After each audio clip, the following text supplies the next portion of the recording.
Africa continues to grow strongly thanks in particular to the constant and reinforced efforts to encourage trade with the rest of the world. Strengthening African-Caribbean cooperation also remains a priority for leaders in both regions. Given the vast opportunities offered by the African Continental Free Trade Area, the expansion of trade between Africa and the Caribbean is essential, particularly for promoting historical, cultural, and political ties and accelerating trade and investment links between the two regions. And the need to ensure that we continue to... We must be very determined to institutionalize and create institutions that will recreate the kind of trade, investment, banking, and financial relationships we want to establish. As Professor Rama said, it proves the concept. Despite deep historical and cultural ties, Africa and the Caribbean continue to trade less than 1% of their exports between them, a striking reminder of untapped potential.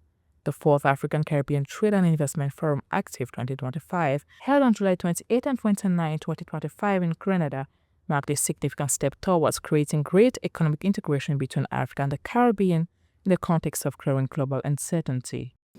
Finance is the engine of trade. It is what motivates people. If we can fully integrate this payment system, payments can be made easily. And if we can get African investors to see the Caribbean as an opportunity, then as they invest more, the momentum towards our brother Wamkele's vision of creating an African free trade area, including the Caribbean, will become more natural and happen on its own.